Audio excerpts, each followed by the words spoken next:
My name is Sabrina Caldwell, and I'm 34. 8 months ago, my boyfriend sent me a text that should have made me scream, cry, or throw my phone across the room. Instead, I replied with one word. Okay, people hear that and assume I was weak, that I froze, that I let him win.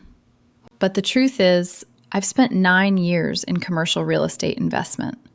I don't panic when something collapses. I calculate. I started out right after college at a property management firm, making garbage money, answering maintenance calls at 2 a.m. because someone's toilet was clogged and their dignity was leaking into the hallway.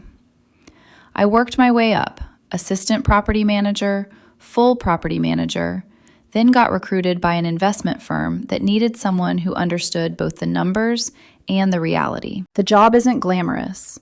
It's contracts, inspections, attorneys, spreadsheets, and the occasional drive-by to make sure the freshly renovated building a seller is pitching doesn't have a foundation that looks like it's trying to escape the earth. But it pays well, and more importantly, it taught me something most people never learn until it's too late. Paper wins over promises. About 5 years ago, I started building my own small portfolio on the side. Nothing flashy, buying properties when the deals were right, fixing them up, then renting them out. My first purchase was a duplex that looked like it had been personally defeated by the 1970s. Roof needed replacing. Electrical was outdated. Bathrooms were, honestly, traumatic. I spent weekends for months learning to lay tile, patch drywall, install fixtures. I got competent with a circular saw and a level.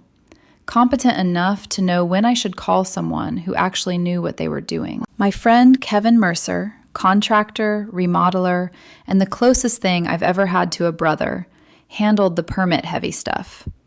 Rewiring panels, replacing furnaces, anything that could turn into a lawsuit if I got cocky. It worked.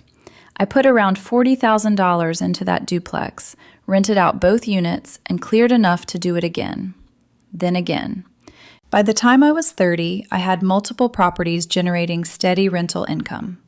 Not private jet money, just solid, dependable cash flow on top of my salary. That's when my accountant suggested I form an LLC. Tax advantages, liability protection, a legal firewall between my personal life and the reality that tenants, accidents, and lawsuits don't care if you're a decent person. So I created Mountain View Properties LLC.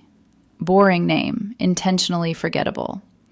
I listed my accountant as the registered agent, so my personal name wasn't splashed across public records like a billboard saying, "Hello, please come take what I've built." By the time this story starts, the LLC owned 4 rental properties. 3 were long-term rentals with quiet tenants who paid on time. The 4th was my masterpiece, a renovated craftsman in a historic neighborhood. 2 stories, original hardwood, built-in bookshelves, a finished basement, a backyard shaded by massive oak trees.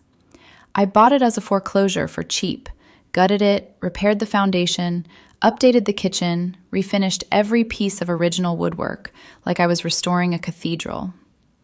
Total investment, about $265,000. Market value after renovation, around $400,000. And somewhere in the middle of sanding floors until my hands were numb, I fell in love with it. I decided to live there for a while instead of renting it out. But here's the part people always circle like vultures. I didn't tell my boyfriend I owned it. Not because I was playing games. Because I'd learned what happens when some people hear property owner. Their eyes change. They start talking about renovations to houses they didn't buy. They start saying we about assets they didn't build. They start dreaming with your money like it's already theirs. So when Ethan and I moved in together 4 years ago, I told him the house was a rental owned by an investment company I did business with, and that I'd negotiated a good rent deal through industry connections. Technically true. It was owned by an investment company. My investment company. Ethan was charming in the beginning. He had that easy laugh, that, "I'm listening, look," the kind of confidence that felt like warmth.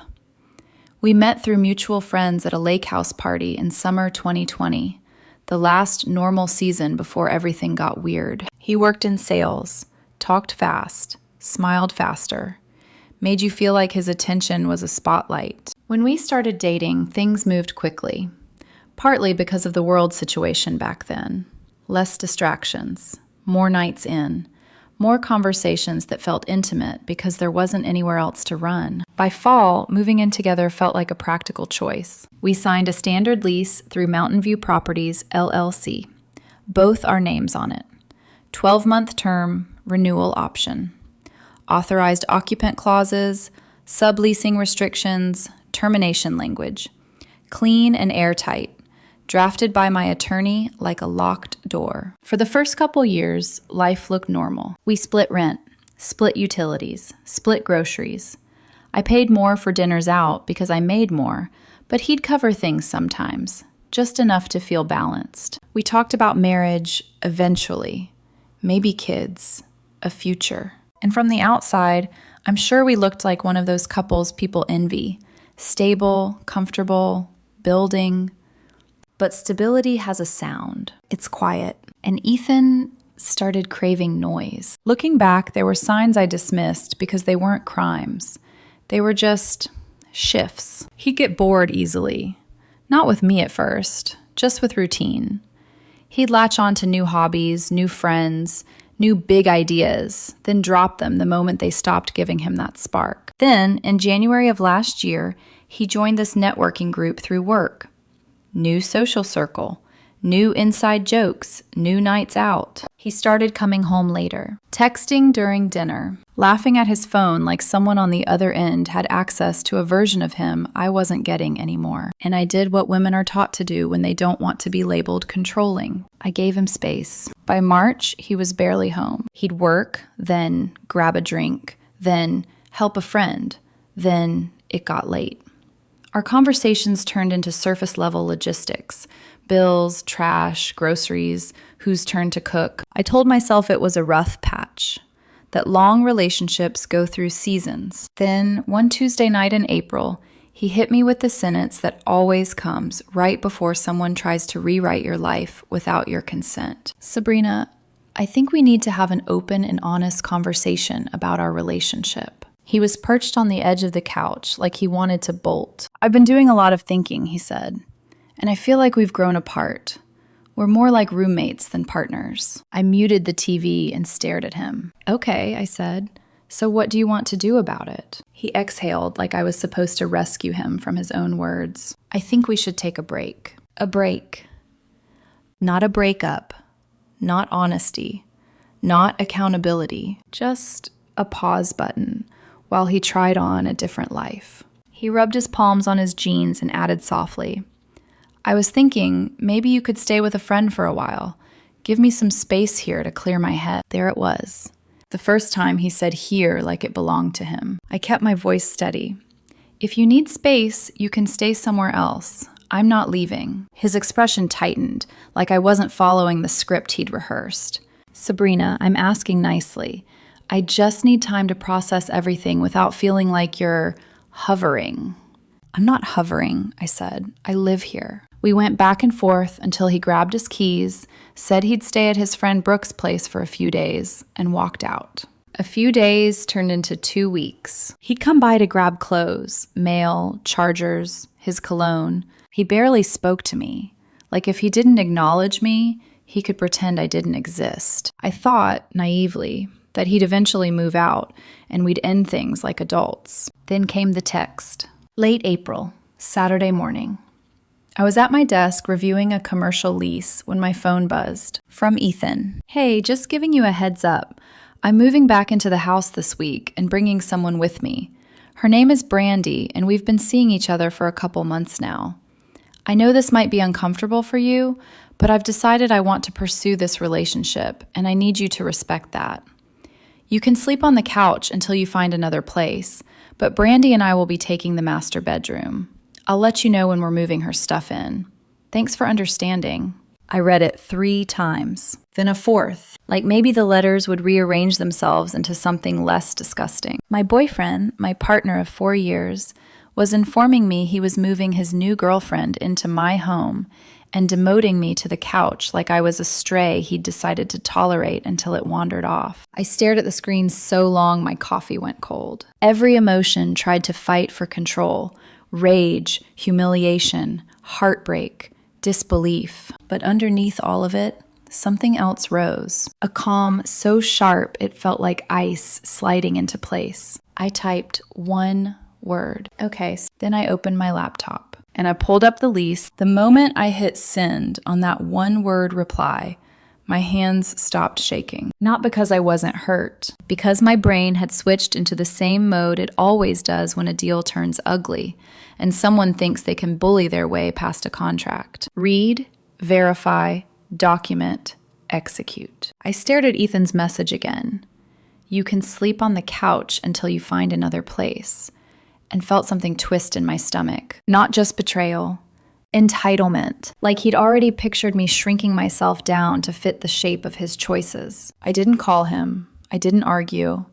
I didn't beg for an explanation like he hadn't been living two lives for a couple months. Instead, I opened the encrypted folder on my laptop labeled MVPLLC,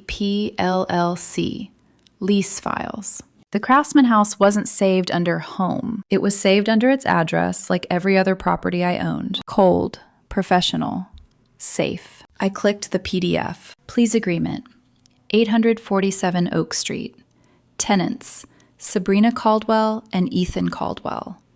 Landlord, Mountain View Properties, LLC. I scrolled slowly, like I was tasting the moment. Then I found it. Occupants/unauthorized tenancy clause. Section 8, paragraph 3. Tenant agrees not to assign this lease, sublet the premises, or allow any additional occupants to reside in the property without prior written consent from the landlord. Any unauthorized occupants residing on the property for more than 14 consecutive days will be considered a breach of lease terms. Then Section 12. Landlord reserves the right to terminate this lease with proper notice for any violation of lease terms, illegal activity, or conduct deemed disruptive to the property or surrounding neighborhood. I leaned back in my chair and let the silence settle. Ethan had said she was moving in, not visiting, not staying over. Moving in. He just handed me the violation in writing, like a signed confession, and I realized something that made my pulse slow even more. He thought he was rewriting my life, but he'd walked into a story where I wrote the rules. I opened a new document and typed, Notice of Lease Termination, Unauthorized Occupancy Violation. I cited the clause word for word. I dated it. I set the termination date for 30 days out, exactly according to Ohio law. Then I pulled up the property management system and generated it on Mountain View Properties LLC letterhead. No emotions in the formatting, no personal pleas, just consequences in black ink. I had my accountant, my registered agent, sign as property manager. Standard practice, clean distance. Then I arranged certified mail delivery to the address Ethan had been staying at for the last 2 weeks. Brooks Place. Because here's the thing people don't understand about betrayal. The cheater always assumes you'll respond with feelings. They don't prepare for paperwork. But I wasn't done. Not even close. Because I've been a landlord long enough to know something about people like Ethan. Some people don't take notices seriously. They read words like termination and violation and think they're just scare tactics. They don't move until the world makes them uncomfortable. And the house was my masterpiece. I wasn't going to let him play new life inside it like it was a stage set. I opened another file, Utilities, 847 Oak Street, electric, gas, water, all under Mountain View Properties, LLC. Included in rent, not because I was generous, because it made accounting easier, prevented disputes, and gave me control when things got messy. Now it was going to do something else. It was going to remind Ethan and Brandy what control actually looked like. I picked up my phone and called the electric company. Got transferred to the property management department. Hi, I said, voice calm, professional. I need to schedule a service disconnection for one of my rental properties. Tenants are being removed for lease violations, and the property needs to be secured. The representative's tone softened immediately. Oh, of course. What address? I gave it. When would you like the disconnection? I glanced at the calendar. Ethan said they were moving her stuff in this week. People like that always do it on Friday night. They want the weekend to feel like a honeymoon. So I picked a time that would cut straight through the fantasy. Friday, I said. End of business, 6 p.m. if possible. That works. You'll receive a confirmation email. Perfect. Thank you. Then I called the gas company. Same script, same sympathy, same smooth compliance. Water required more paperwork. Municipal departments always do. But I handled it too. By Friday night, that house would be dark, cold, dry. And before anyone starts clutching pearls, yes, I knew the line between petty and illegal. No, I wasn't crossing it. I was terminating a lease, documenting it, and securing my property during an active removal process. Landlords disconnect utilities all the time when occupancy becomes unauthorized, and the property must be protected. The only difference was, this wasn't some tenant. This was the man who slept beside me for 4 years, and the woman he'd been grooming as my replacement. I didn't feel triumphant. Not yet. I felt hollow, like someone had scooped out the soft part of me and left behind steel. The rest, I went to work. I reviewed contracts. I hit the gym. I answered emails. I smiled at colleagues. And every time my phone buzzed, I half expected Ethan to panic. But he didn't. He didn't, which told me everything. He thought he'd won. He thought I'd folded. He thought I was quietly packing my life into boxes, while he practiced saying, "This is what's best for both of us." Thursday, clothes, toiletries, laptop, passport, anything I couldn't replace easily. Then, because my heart wasn't the only thing I was protecting, I walked through the house and took what was unquestionably mine. My grandmother's vintage record player, carefully wrapped. My chef's knife set, because I was not leaving my blades in a kitchen where some stranger would use them like toys. A few personal documents from the office drawer. Little things, but each one felt like reclaiming an inch of myself. By midnight, my truck was loaded, and I drove across town to Kevin's apartment. Kevin opened the door in sweatpants, saw the duffel bag, saw my face, and didn't ask if I was okay. He asked the only thing that mattered. "Tell me you're not staying at a hotel." "I'm not," I said, stepping inside. "I'm staying here." He blinked. "Okay. Why do you look like you're about to commit a felony?" I dropped my bag by the couch and took a deep breath. Ethan texted me. He's moving his girlfriend in. Told me I can sleep on the couch until I find another place. Kevin's mouth fell open. "Excuse me?" "He doesn't know I own the house," I added, like it was an afterthought. "And he's about to find out." Kevin stared for a long second. Then he started laughing. One sharp bark of disbelief that turned into a slow grin. "Oh my God," he said. "He tried to evict you from your house." Basically. Kevin shook his head like Ethan's audacity was a puzzle he couldn't solve. "Please tell me you didn't just cry and move your stuff into storage." I looked him dead in the eye. "I scheduled the utilities to disconnect Friday night." Kevin's grin widened into something almost reverent. No, you didn't." "I did," I said. "Electric at 6, gas at 5:30, water at 7. Kevin grabbed a beer from the fridge and shoved it into my hand like I'd earned it. "This," he said, breathless, "is the most beautiful thing I've ever heard." I didn't drink. Not yet, because beneath the planning, beneath the paperwork, my chest still hurt like a bruise being pressed. Kevin's smile faded when he noticed my silence. He leaned against the counter and lowered his voice. "You okay, Sab?" The question almost cracked me. Almost. I stared at the condensation on the bottle. "I don't know what I am," I said softly, "but I'm not going to be humiliated in my own home." Kevin nodded once. "Good," he said, "because if you let him do this, you'll never forgive yourself." Friday evening, we waited. Kevin treated it like a sporting event, checking his watch, pacing, peeking out the window like Ethan's car might explode into the parking lot. At 5:28 p.m., my phone chimed. Gas. Disconnection confirmed. At 6:02 p.m., electric. Disconnection confirmed. At 7:06 p.m., water. Disconnection confirmed. The house I rebuilt with my own hands went silent. And somewhere inside it, Ethan's fantasy started to rot from the inside out. Kevin leaned over the couch, eyes wide. "Any minute now," he whispered, like we were waiting for fireworks. At 8:01 p.m., my phone lit up. Ethan. Sabrina, what the hell did you do?" Ethan, the power just went out. Ethan, Brandy's freaking out. Ethan, the water isn't working either. Ethan, did you call the utility companies? This is insane.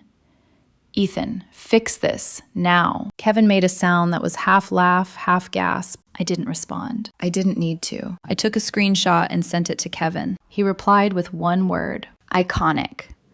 My phone kept buzzing. Are you seriously ignoring me?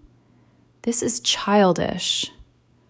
We can talk about this like adults. Like adults. From the man who told me to sleep on the couch while he moved another woman into my bed. I set the phone face down. Kevin lowered his voice again. Are you ready for the next part? What next part? I asked. Kevin's smile returned, slower this time, darker. The part where he calls the cops. I didn't answer. Because deep down, I knew Kevin was right. And I also knew something else. Ethan wasn't going to back down. Not because he had a legal leg to stand on, but because people like him don't panic when they're wrong. They panic when they're embarrassed. And when they panic, they escalate. Saturday morning, I was standing in Kevin's kitchen making eggs when my phone rang from an unknown number. Kevin pointed at it with his fork. Told you, I answered. Hello? A man's voice, calm, clipped. This is Deputy Johnson with the County Sheriff's Department. I'm looking for Sabrina Caldwell regarding a property at 847 Oak Street. My stomach didn't drop. It settled. Like a final piece clicking into place. Yes, I said. This is Sabrina. Ma'am, I'm currently at that address with two individuals who claim to be residents. They're stating there's been a utility issue and they need access to restore service. Can you verify who has legal access to this property? I glanced at Kevin. He mouthed. Showtime. I walked to my bag, pulled out my folder of printed documents, because of course I had printed documents, and spoke into the phone like I was discussing a routine inspection. Deputy, that property is owned by Mountain View Properties, LLC. I'm the managing partner. There is one authorized tenant on the lease, Ethan Caldwell, my soon-to-be ex-boyfriend. He has received certified notice of lease termination due to unauthorized occupancy violations. There was a pause. Then the deputy's voice sharpened. Unauthorized occupancy? Yes, I said evenly. He's moved an additional occupant into the home who is not listed on the lease. Another pause. Can you provide documentation? I can email you the LLC registration, the lease agreement, and the termination notice within 5 minutes, I said. And I can come to the property in person if you need. That would be helpful, Deputy Johnson said. Kevin was already grabbing his keys. You're coming? I asked. Absolutely, he said. I've known you for 8 years. There's no way I'm missing the moment your ex realizes he's been playing landlord in a house he doesn't own. I didn't smile. Not yet. I just picked up my folder, slipped on my jacket, and walked out the door. Because the next time I saw Ethan, he wasn't going to be texting. He was going to be sitting on my porch. And a woman who owns the ground under his feet. The drive back to Oak Street felt unreal, like I was watching my own life through a windshield that had suddenly gone spotless. No fog, no hesitation, just clarity. Kevin followed me in his truck, narrating the moment like a sportscaster who'd waited years for a championship game. Please tell me he's wearing something stupid, he said over the phone. I'm hanging up, I replied, but I could hear the grin in his voice. 2 sheriff's cruisers were parked out front when I turned onto the street. My street. The Craftsman house sat there quietly, all warm brick and oak shadows. Except now it looked exposed, vulnerable, like someone had tried to claim it without earning it. Ethan's car was parked crookedly at the curb, and beside it, a sleek white sedan I didn't recognize. Brandy. I parked, stepped out, and felt the cool morning air hit my face. The deputy stood on the porch, clipboard in hand, posture stiff with professional patience stretched thin. Ethan and Brandy were sitting on the front steps. They looked exactly how people look when reality hits them before coffee. Ethan's hair was a mess. Same clothes from the night before. His jaw clenched like he'd been grinding his teeth instead of sleeping. Brandy looked stunned, mascara smudged, arms wrapped around herself like she'd just realized she wasn't in control of this story. When Ethan saw me, his face drained of color. Not anger. Not indignation. Recognition. like he'd finally noticed the ground shifting under his feet. "Sabrina," he said, standing up too fast. "What the hell is going on?" I didn't answer him. I walked straight past and addressed the deputy. "Good morning," I said calmly. "I'm Sabrina Caldwell. I believe you called me." Deputy Johnson nodded. "Yes, ma'am. Thank you for coming. These two individuals claim they reside here and that utilities were shut off improperly." I opened my folder. "Here's the LLC registration," I said, handing him the first document. "Here's the lease agreement signed by both parties. And here is the certified notice of termination issued last week due to unauthorized occupancy." The deputy scanned the pages carefully, too carefully for Ethan's comfort. "Is this your signature?" the deputy asked Ethan, pointing. Ethan swallowed. "Yes." "And this termination notice, did you receive it?" Ethan glanced at me. Yes, but I didn't think." "That's enough," the deputy said gently but firmly. He turned to Brandy. "Ma'am, what is your relationship to this property?" Brandy looked at Ethan like he was supposed to save her. "I live here," she said. "I moved in last night." The deputy raised an eyebrow. "Are you listed on the lease?" "Well, no, but—" "Then you are an unauthorized occupant," the deputy said.